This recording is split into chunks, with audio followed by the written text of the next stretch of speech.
In the name of Allah who is the most beneficent and merciful. Students जो article हम discuss करने जा रहे हैं parallel resonance circuit of RLC, यानी RLC parallel resonance circuit. Students that is the name of the article. No students come to the diagram here. Students इस diagram में देख रहे हैं आप, हमारे पास 4 कंपोनेंट्स हैं. ये एसी वोल्टेज सोर्स है, ये हमारे पास, और variable frequency AC voltage source,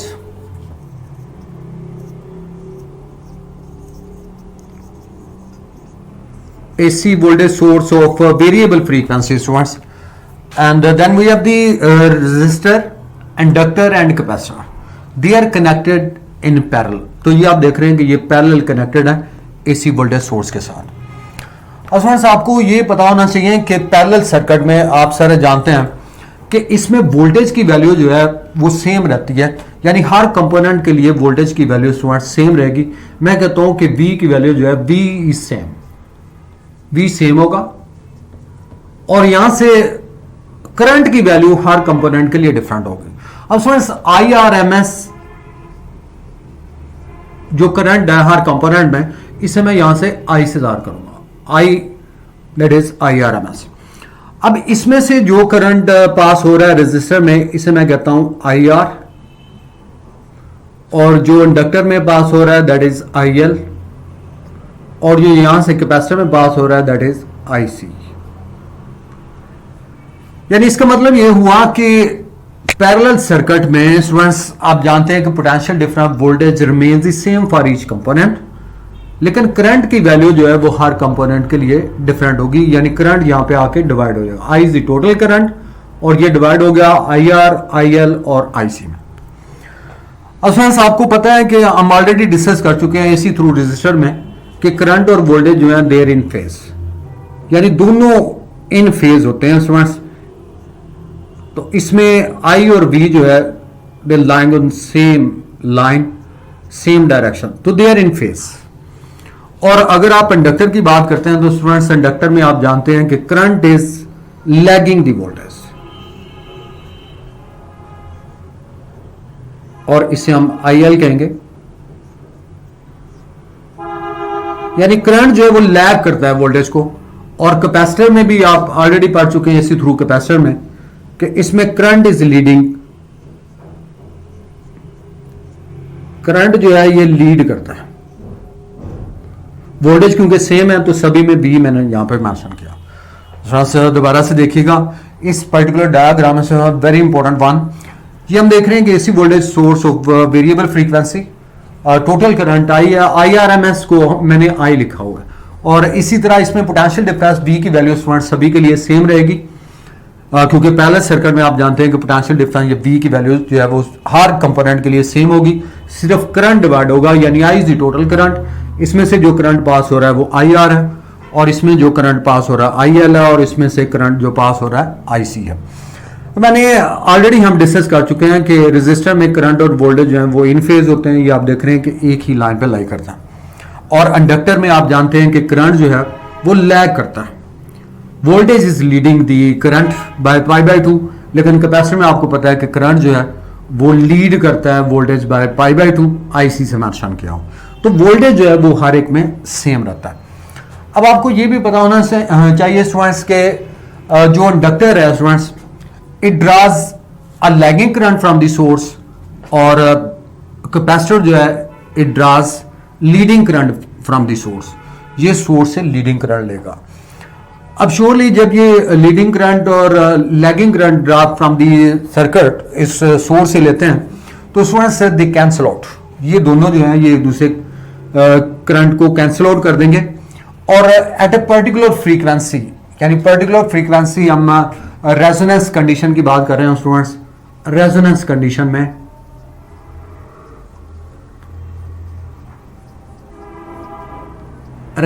condition में हम जानते हैं कि XL जो है that become equal to XC, यानी XL और XC जो है रेजोनेंस कंडीशन में दे बिकम इक्वल. ये दोनों बराबर हो जाते हैं स्टूडेंट्स, यानी XL और XC ये दोनों जो है रेजोनेंस कंडीशन में दे इक्वल.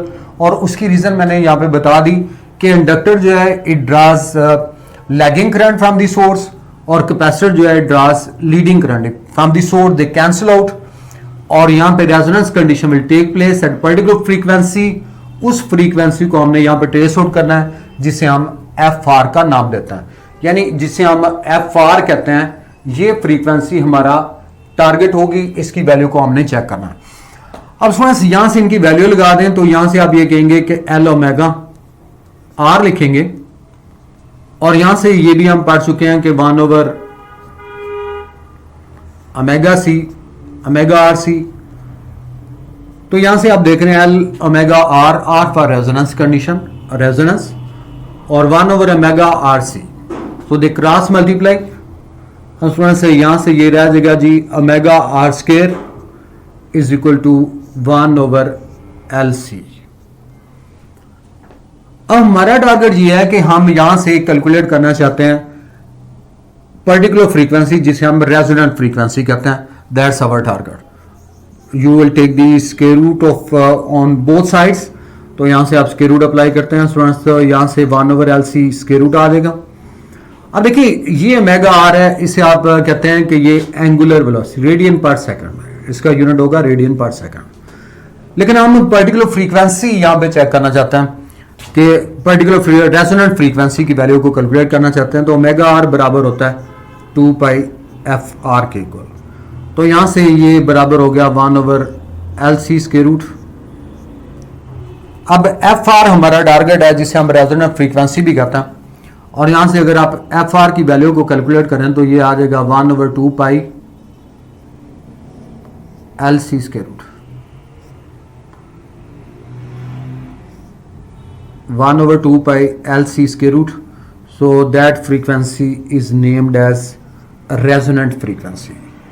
इसे हम रेजोनेंट फ्रीक्वेंसी कहते हैं, और ये एफ आर के बराबर है।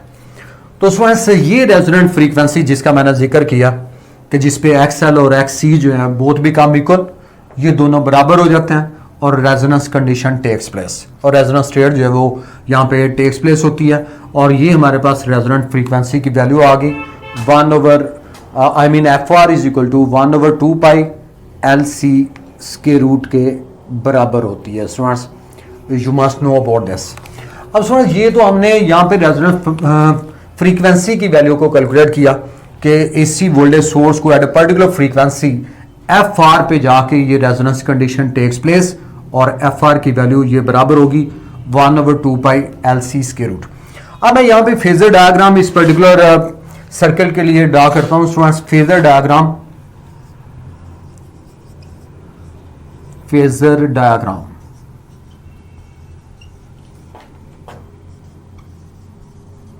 अब फेजर डायग्राम में स्टूडेंट्स आप जानते हैं कि करंट रेजिस्टर में current and voltage they are in phase.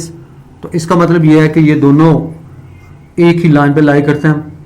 ये वी आर हम कहेंगे और इसको हम आई आर भी कह सकते हैं, because they are lying on same line, they are in phase, तो एक ही लाइन पे लाई करेंगे। और लेकिन आपको पता है कि कैपेसिटर में current is leading the voltage, तो करंट यहां से अपर एंड पे आप ड्रा करेंगे और इसे हम आई सी कहेंगे। अपर एंड पे current is leading the voltage by pi by 2, ये 90 डिग्री और पाई बाय 2। और सेकेंडली इंडक्टर में आप देख रहे हैं कि current is lagging the voltage, तो करंट जो है ये लैग करता है, तो इसका मतलब ये हुआ कि ये लोअर एंड पे होगा, यानी current is lagging the voltage, IL से दार करेंगे और ये एंगल जो है ये पाई बाय 2 या 90 डिग्री के बराबर होगा। तो फेजर डायग्राम में ये स्टूडेंट्स ये चीज हमें नजर आ रही है कि करंट जो है, current and voltage they are lying on same line, I mean they're in phase. और कैपेसिटर में आप जानते हैं current is leading the voltage, ये वोल्टेज एक्सिस है, तो current is leading the voltage by pi by 2 और 90 डिग्री। और आप देख रहे हैं कैपेसिटर में, इंडक्टर में current is lagging the voltage IL, so that is lagging the voltage by pi by 2 or 90 degree. तो यहां पे अगर आप दोनों को सम अप करते हैं इन दोनों को, तो ये हमारे पास स्टूडेंट्स 180 डिग्री आ जाता है। तो यहां से हमें ये क्लियर हो गया कि IC and IL they're in they're out of phase, I mean ये दोनों जो है ये एक दूसरे को कैंसिल आउट करते हैं, ये अपर एंड पे है, ये लोअर एंड पे है। तो यहां से हमें ये फेजर डायग्राम जो है इस पर्टिकुलर केस के लिए, जिसे हम parallel resonance circuit of RLC कहता है, और उसके लिए ये फेजर डायग्राम स्टूडेंट्स आपको क्लियर होने चाहिए। अब यहाँ पे हम जिक्र करेंगे इसकी प्रॉपर्टीज का स्टूडेंट्स, इसकी क्या प्रॉपर्टीज है, लुक एट दैट स्टूडेंट्स। अब स्टूडेंट्स इसकी प्रॉपर्टीज को मैं यहाँ पे डिस्कस करने लगा हूं, गौर से देखिएगा स्टूडेंट्स। प्रॉपर्टीज में आप ये कहेंगे कि वी आर द प्रॉपर्टीज या characteristics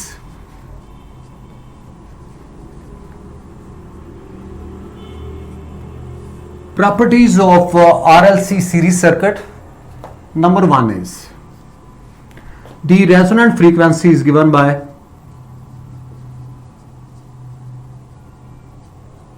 the resonant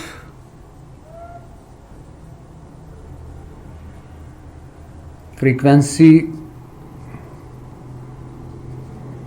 is given by, तो हमने FR की वैल्यू को कैलकुलेट किया 1/2 LC स्क्वायर रूट। तो ये हम ऑलरेडी कैलकुलेट कर चुके हैं students. Resonant frequency FR is equal to 1/2 LC square root के बराबर होगी।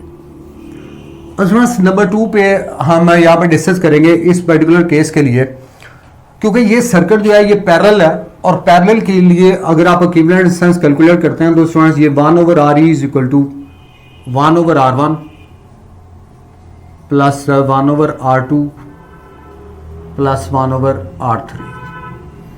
अब इसके लिए वैल्यूज को अगर आप इंसर्ट करें तो इसकी जगह पे 1/Z आएगा, इंपीडेंस इसे आप कहता है।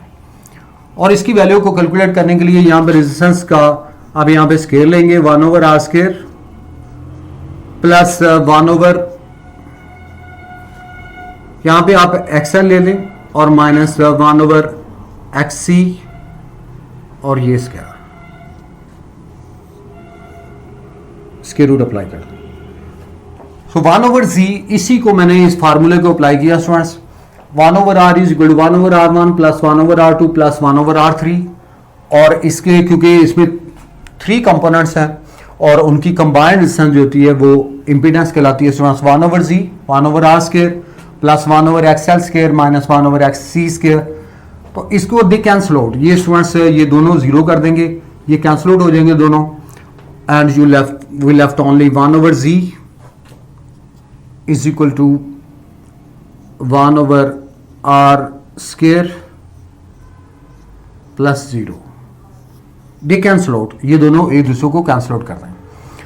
अब सुना यहां से हमारे पास 1/Z इज इक्वल टू 1/, अब देखिए स्केयर जो है वो स्केयर रूट से कैंसिल आउट हो जाएगा, और यहां से ये 1/R आएगा, यानी 1/Z is equal to 1/R के इक्वल। अब इसको 1/Z को आप एडमिटेंस कहते हैं, यानी आप ये कहते हैं कि that is the admittance, so that is named as admittance, और इसको हम इंपीडेंस Z को इसको इन्वर्स कर दें तो Z is equal to R। तो यहां से हम ये कह सकते हैं इस पर्टिकुलर केस में कि Z is equal to R के इक्वल, यानी इंपीडेंस जो है इस पर्टिकुलर केस में एट रेजोनेंट फ्रीक्वेंसी पे जो सर्किट है it behaves like resistive circuit. तो यहां पे हमें ये पता चल जाता है कि इस फ्रीक्वेंसी में रेजोनेंस कंडीशन पे एट रेजोनेंस या at resonance frequency this circuit is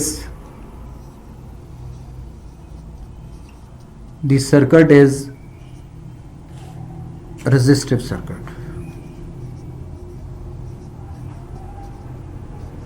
circuit जो है ये रेजिस्टिव होगा। थोड़ा दोबारा से देखिएगा स्टूडेंट्स, हम प्रॉपर्टीज को डिस्कस कर रहे हैं इस series I mean parallel resonance circuit की प्रॉपर्टीज क्या है students. Look at the case here, we have the properties. Number 1 is there the resonant frequency is given by FR is equal to 1/2 LC square root. और यहां से आप equivalent resistance की अगर आप बात करें कि ये सर्किट जो है ये रेजिस्टिव है या नहीं है, तो इसके लिए आप जानते हैं कि ये पैरेलल कॉम्बिनेशन है 1/R is equal to 1/R1 plus 1/R2 plus 1/R3। और यहाँ पे क्योंकि 3 कंपोनेंट्स आपने लगाए हुए और सम ऑफ दी इनकी रेजिस्टेंस जो है इसे हम इंपीडेंस कहते हैं, तो 1/Z is equal to 1/R square plus 1/xl minus 1/x c², तो they cancel, they are inverse of each other, ये दोनों स्टूडेंट्स इनवर्स हैं तो they cancel out, answer is 0। तो 1/z is equal to 1/r, 1/0 को आप admittance कहते हैं, और इसमें आप ये कहते हैं कि z इज इक्वल टू, इसको इन्वर्स कर दें तो z is equal to r। तो यहां से हमें ये पता चल गया कि this circuit is at resonance condition या at resonance frequency, this circuit is resistive circuit. तो ये सर्किट जो है ये रेजिस्टिव सर्किट होगा, ये स्टूडेंट्स आपने याद रखना है। अब आ जाते हैं जी property number 3।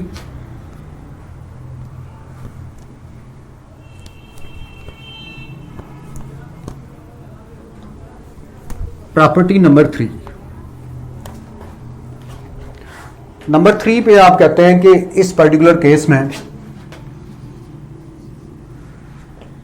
Impedance is maximum, impedance is maximum,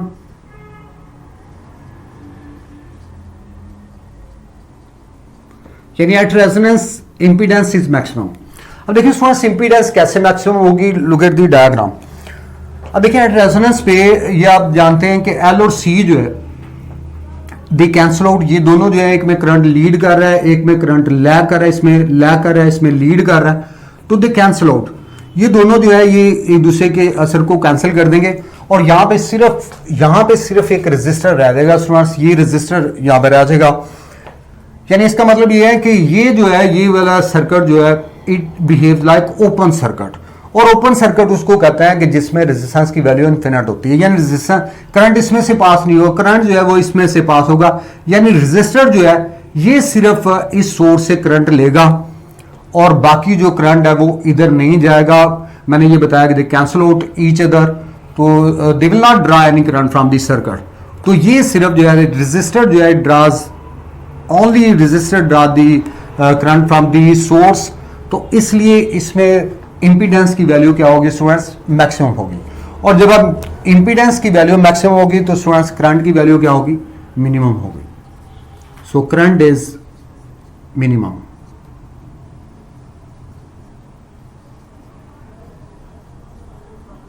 current is minimum, you must know about this, current जो है वो इस केस में मिनिमम होगा। नंबर 4 में स्टूडेंट्स हमने ये देखना है कि पावर फैक्टर जो है इस केस में किसके बराबर होगा। पावर फैक्टर की हम बात करेंगे। पावर फैक्टर क्या होता है स्टूडेंट्स, कॉस थीटा, इसको हम पावर फैक्टर कहते हैं। अब देखिए एट रेजोनेंस अभी आपने पढ़ा कि this circuit behaves like resistive circuit, यानी रेजिस्टिव सर्किट के तौर पे बिहेव करता है।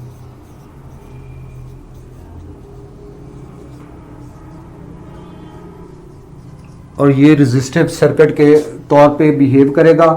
You must know about this one, I mean ये एट रेजोनेंस पे ये सर्किट जो है, ये पैरेलल सर्किट जो है ये रेजिस्टिव सर्किट के तौर पे बिहेव करता है। और रेजिस्टेंस में आप जानते हैं कि रेजिस्टर में क्या होता है कि current and voltage they are in phase, यानी current and voltage they are in phase, और दोनों इन फेज होते हैं।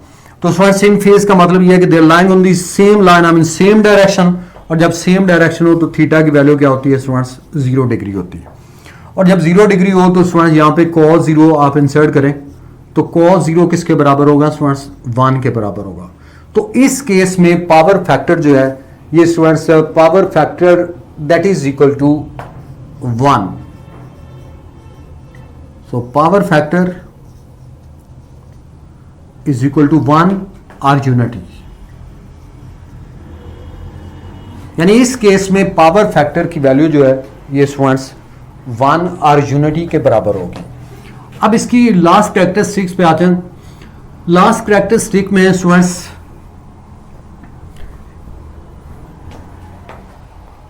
ब्रांच करंट्स, यानी जो ब्रांच करंट्स हैं IL and IC, number last IL and IC that may be greater than, may be larger than source current, source current, इससे ये students large होते हैं। अब इसकी रीजन क्या है कि लार्ज किस तरह से होते हैं स्टूडेंट्स, ये दोनों। अब देखिए ये इंडक्टर और कैपेसिटर जो है, inductor and capacitor they are energy storing device. ये एनर्जी स्टोरिंग डिवाइसेस होते हैं स्टूडेंट्स, एनर्जी स्टोरिंग डिवाइसेस हैं। अब सिंपल सी बात है, अगर एनर्जी स्टोरिंग डिवाइसेस हैं तो रजिस्टर जो है ये इस सोर्स से करंट लेता है। और आपको ये पता होना चाहिए कि एनर्जी स्टोरिंग डिवाइस जो है ये करंट प्रोवाइड करते हैं, यानी डिस्चार्जिंग में, ये डिस्चार्जिंग केस में कैपेसिटर जो है ये सर्किट को करंट प्रोवाइड करता है। तो इसलिए IC और IL ब्रांच करंट जिसकी मैंने बात की है, दैट इज ग्रेटर देन, ये ग्रेटर होता है किससे, सोर्स करंट से भी। We have the last property, I mean number 6 is there. So as if we draw the graph between the current and frequency. So on this axis we have the current is there and that is the origin, and in this case we have the, on this axis we take the frequency. So as ये parallel resonant circuit जो है, that is the reverse of series resonant circuit के ये reverse है। तो इसमें जो graph है ये स्टूडेंट्स, यहाँ पे आपको मैंने पहले भी बताया कि इसमें जो करंट है वो मिनिमम है, और इसमें at resonant frequency, so that is the resonant frequency FR। At this frequency the current is minimum, so that is IR। सिर्फ रजिस्टर में करंट पास होता है, तो इसलिए इसकी वैल्यू जो है ये मिनिमम है स्टूडेंट्स एट रेजोनेंट फ्रीक्वेंसी। तो उसके बाद ये आप देख रहे हैं कि यहाँ पे रेजोनेंट फ्रीक्वेंसी पे करंट मिनिमम होता है, और IR रेजिस्टेंस में से सिर्फ करंट जो है वो पास होता है, and that is number 6। Thank you.